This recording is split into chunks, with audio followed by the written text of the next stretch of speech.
Hello everyone, I'm Point and Click Gaming, and as I said in my last video of map openings, if I recorded this a day earlier, I'd be at 1827. But I lost, I think, 5 or 6 matches against underrated players, so I lost 60 elo points to 1773. Still top 18. Top 19 is 1754, so I need to lose one match.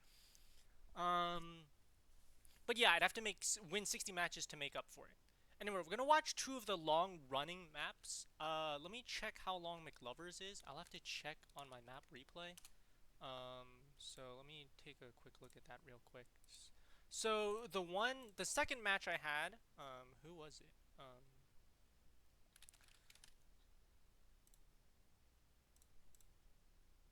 I think against Mr. Lover, it was. Is it 20 minutes? 20 minutes. Dang.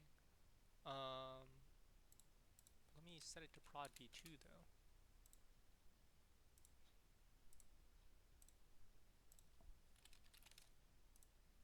Yeah, so 20-minute match. Okay. So Mr. Lover, I'll save that to my downloads folder. And then the second one was Zolzol. So both of these are maps. I stalled them out, and we'll go take a look at them.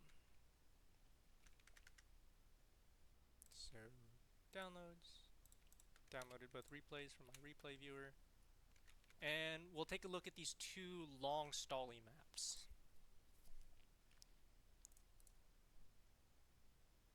Which one's this one? Xena. Oh, okay. Yeah, it's a very stally maps, both of these. So we'll take a look at Mr. Lover's gameplay first. So standard opening, Mr. Lover has an aggressive play style. Reminds me of Road to GT Champ, could be a different name. Um, Not as stronger micro though. And he's definitely changed up his style from his pure aggression plays, especially on this map. So I commit tanks to the north, standard opening. Tanks to the south aren't doing much. So it's just going to come down to a cycle battle of who could cycle better. I get his tank stuck on this peninsula, which is interesting, so I will kill off a tank, and that gives me a unit advantage. I have a unit positioned here in case he tries any sort of naval invasion as I slowly kill off these units. So that's one tank down, and that gives me... Well, I'm down troops because of the loss of trying to trade. So I'm down, but I'm up a unit, which, unit count will heal over time as long as I don't get any killed. And so I'm going to push this small micro advantage even though I'm down on troops. I wonder why I'm down on troops. So my tanks are finally engaged in battle in the forest here, and it's just going to become a cycle, right? I'm going to lose a unit, so I gave back the tank I traded just to get some info, and I learned that he has units on all his cities, which is interesting. So basically, I know his backline is not free. I have one free city, and I get 3 encirclements here with the tanks, and it's just a nice long cycle. So I'm finally up 10,000 with the killing of 3 tanks, or 2 tanks there. And so it's going to be a matter of if I can capitalize on this advantage. Because obviously his funds are going up and he's building more units. I'm just building lights. Oh, I think I lost a unit there in the ocean. And then another surrounding. And just too busy focusing on good cycling. So more cycling in the north. I'm defending the city. I have a light unit on there. Is it even healing? Yeah, it is healing. Okay, nice. Various technical difficulties in cycling. Just killing off the units that I can. I'm about to lose a light unit there, lose a light unit in the south. And it's just a very stally map. Just cycling to see who could get an advantage. The forests are a good place to engage tanks.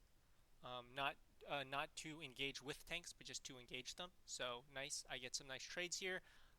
Comes down to the wire on some of this morale. I think I trade 2 tanks. And yeah, it's just a funds battle. So McLover is finally up on troops. And I think even on unit count. So I'm healing all my units back here, and I know all these units are not healing, even though and all my units on cities are healing. So here's my push to kill some units off. I'm going to kill off his front line, defending, so I kill off another important unit. I almost get myself encircled. So basically using my unit count to kill off his units, I finally have unit advantage. Although, yeah, so very close, almost lose a couple units in the south here. Basically, a lot of his units, because they're on cities, they don't have the opportunity cost is too high, so that was my city push. And I pushed that unit advantage that I gained in the south, and I just need to stabilize, right? I need to make sure that he doesn't stall it out, and I just get compensation and continue trading, right? Like chess, you want to trade your pieces away and simplify the board. I put my tanks on the cities to heal, killing more units. I'm basically taking my unit advantage and just pushing it through. I think he has no tanks at this point. He has all lights, which is interesting. So, as I said, I'm pushing my advantage, trying not to let him heal too much. Slowly gaining my advantage of 60,000. And there's the great trade. So I push my front line, organize it nicely. I threatened the city, but I'm not really going for it. I just want to kill off some units, so just make sure I get good trades. Surrounded the north, I lose a unit in the south. Do I lose that unit? I think I commit here, which is kind of dangerous, because that could very easily go poorly. I do get it out with the double encirclement, and then that's enough to crush his morale. Even though I still think this is a winnable match. It's definitely close. Let's take a look at the one against Zolzol. He eventually gave up. So I do standard opening. I move my tanks up. So there's my tank advantage up here. Defending against the forest. So basically killing off a light unit. That gives me a 10,000 advantage. Pushing this advantage. This guy is decent micro. He's not like Mike Free. He's not punishing me as much. But definitely decent. A lot of high-rated players recently. One of the matches I did lose against. There's a match that I did win against Mike Free on, which I'm pretty happy with. But that may be a separate video. So eventually get some surrounding stuff. I know this match is going to be long because this is a stally map. I'm committed. I don't want to lose any more elo. So I think I commit to building tanks. So there's this encirclement here. I just push that. And then we establish our front lines, right? I notice he has 8 tanks. I'm thinking, what the heck is going on? 1, 2, 3, 4, 5, 6, 7, 8. So we all do start off with 8 tanks, and he makes this huge southern push. And I know I'm gonna try and defend while pushing the north. I've actually there's a map where I overextended earlier, and I got tilted. So I'm trying not to overextend and just punish whatever I can. So as I said before, not like his micro is not the highest tier which he can punish me on, but it's good enough. Like, he isn't like microing the south and the center. There's just too much to do. There's a lot of weak units, but I can't really push him. He just has too many healthy units as well. I can't micro that well. I lose a tank in this exchange, and we're finally equalized. I'm building tanks. I'm committed to fully building tanks, so no light units, because I know this is going to be a stally map. I'm going to stall him out, see if I can maneuver around him a little, get some favorable trades. I think I get away with this southern push. I don't get much out of it. I do get a tank, but I will lose a couple units in the retreat, so not a clean push, but a push nonetheless. I do have a lot of light units here, and now begins his aggression, right? A couple players have made aggressive moves, and I'm pretty good at defending. Not the best, but decent. Decent enough to know how to stall. So he sends all his tanks in the forest, which I think is a mistake. You want to stay in the hills here, but you know, you're committed to this push. So I send all my units down. I leave just a minuscule amount here and enough tanks to just stall him out. So notice he's 50,000 ahead of me. What the frick? Oh wow, he is ahead by a lot too. So, wow, 50,000 ahead. That's not a small amount. So that's 2 units. So we've cut the deficit to still 50,000, 30, 40,000, 30,000.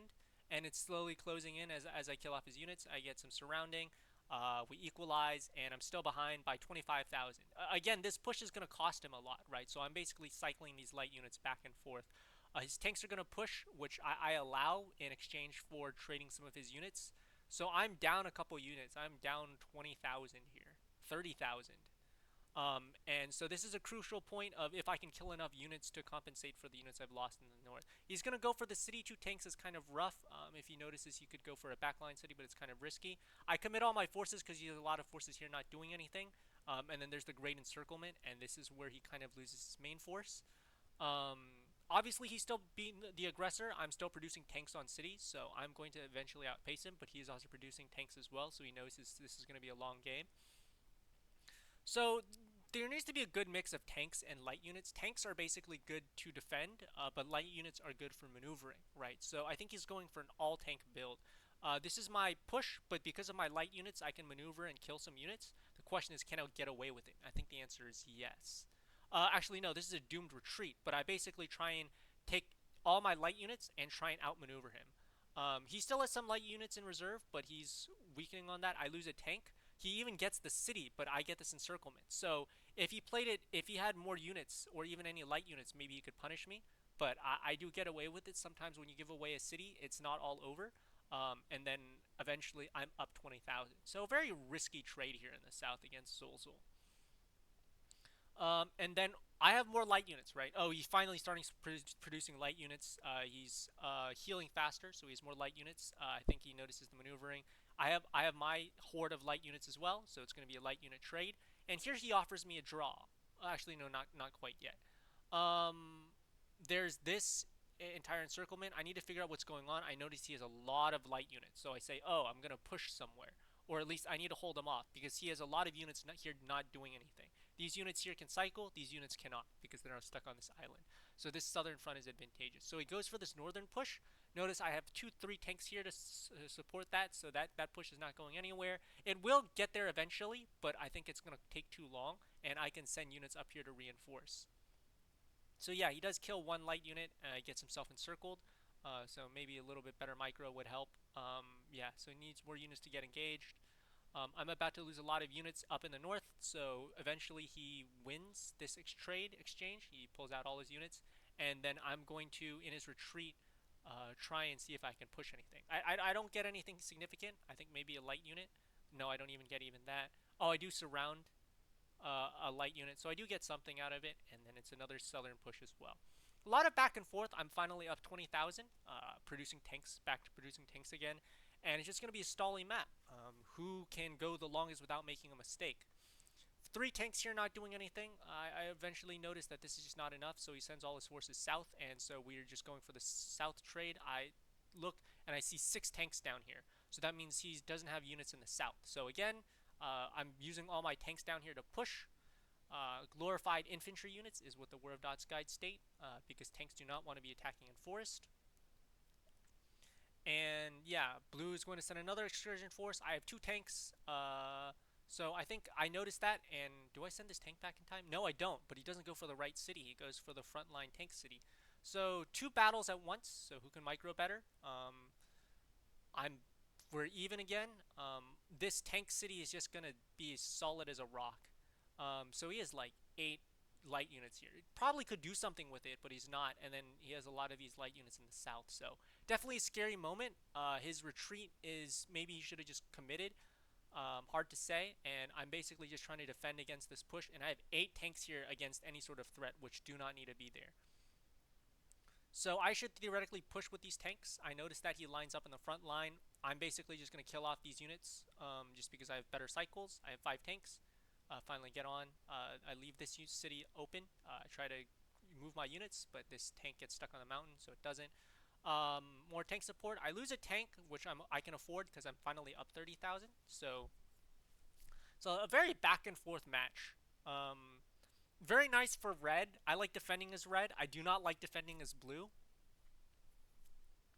But with this river, I think it's easier to defend as blue. This cycle back and forth. Blue wants to push through here. Blue wants to push in the south actually still. And then red wants to push in the north.